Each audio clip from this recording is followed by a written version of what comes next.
उगते हुए से सूर्य अब अस्त होने लगे। दिन भर की कलरव सहते सहते वह भी उदास होने लगे। पंछी भी चहकती हुई कलरव करती हुई एक कतार में जा रही थी, गीत गा रही थी या अपने दर्द को साझा कर रही थी। कभी इस पेड़ से उस पेड़ उड़ती और कभी मुंडेर पर आकर बैठ जाती, मानो कि वह कह रही हो, अब तो शाम हो गई, सूर्य भी चले जा रहे, हम भी चलेंगे अपनी बसेरा में। शायद हमारी बसेरा सुरक्षित है या नहीं।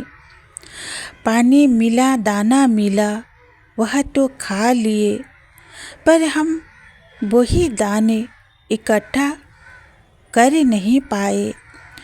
रात को भूख लगती है, प्यास लगती है, सवेरा की आस में एक ही डाल पर खड़े खड़े सो जाते हैं। ज्यों सुबह सूर्य उगते हैं, हम सबसे ज़्यादा खुशियाँ बटोरते हैं।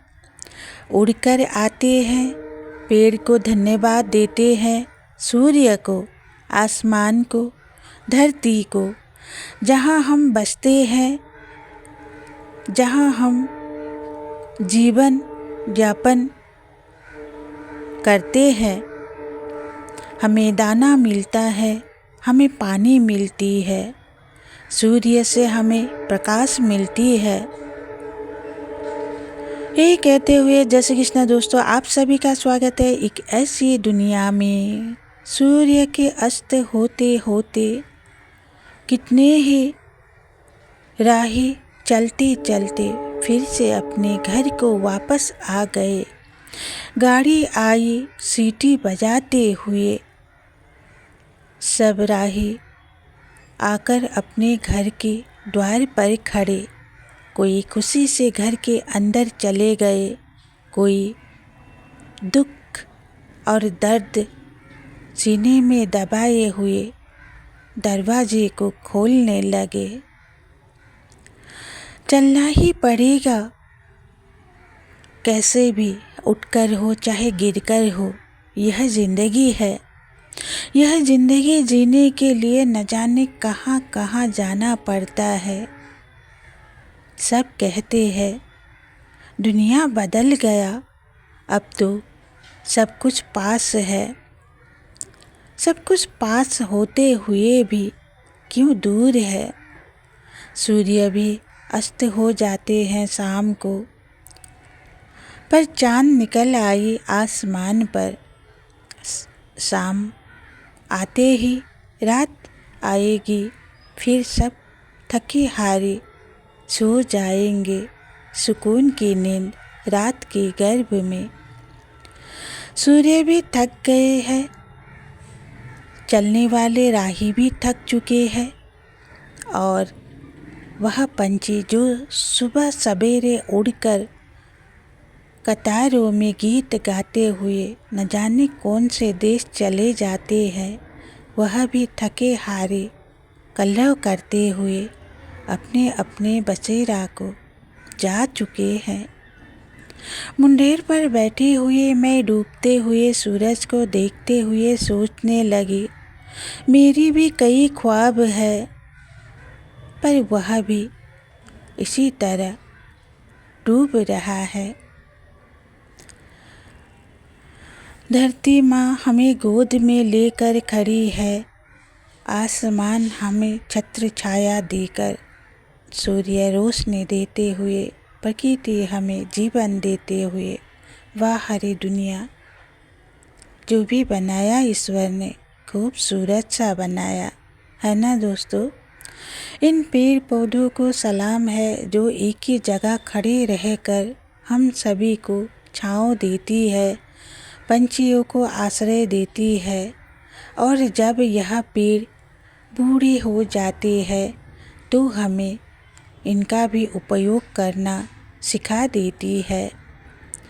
बोरे हो रहे हैं आम के पेड़ पर, फल कब होगा।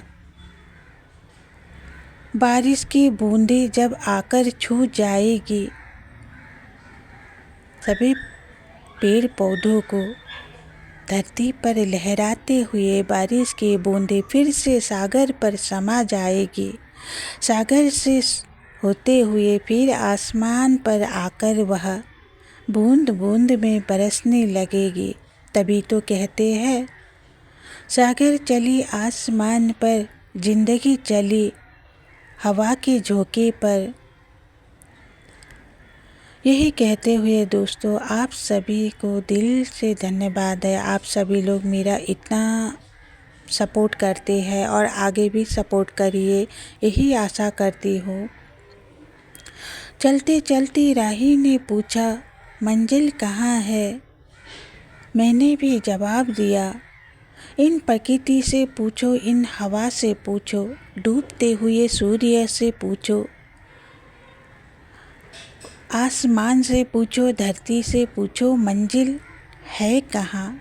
मुझे तो लगता है मंजिल मेरे दिल में है। दिल में अगर कुछ है तो वह है साहस। चलना है, अपने कर्म करना है, साथ साथ ही अपने ईश्वर को भी ध्यान में रखना है। मन में मंदिर, मंदिर में ईश्वर, ईश्वर ही साहस। दोस्तों लोग कहते हैं इस दुनिया में ईश्वर कहाँ है, ईश्वर को ढूंढने की ज़रूरत कहाँ है। ईश्वर इन्हीं पेड़ पौधों में, आसमान पर और धरती पर है। तभी तो हम धरती माँ कहते हैं, आसमान को पिता कहते हैं, सूर्य और चंद्र को अपने अपने गुरु देव सब कहते हैं। तभी तो हम जीवित हैं। कहते हुए ही चले गए राही और राहगीर, दोनों ही चले।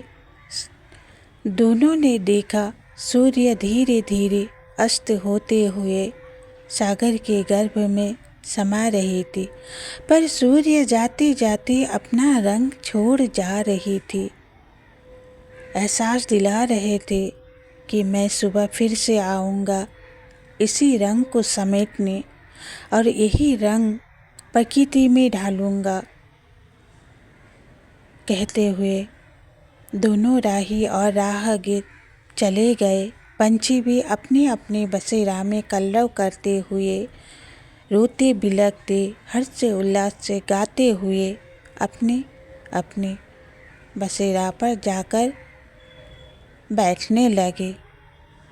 प्रकृति भी अब जरा जरा सी सुस्त पड़ रही थी, शाम आ रही थी। तभी चारों ओर घंटा ध्वनि होने लगी। शाम में लोग ईश्वर की आगमन करते हैं। तभी तो हम कहते हैं ईश्वर दिखते नहीं है और ना बोलते हैं, पर देते खूब है, हम लेना नहीं जानते। यही कहते हुए दोस्तों आप सभी से विदा लेती हूँ। गलती हुई तो माफ़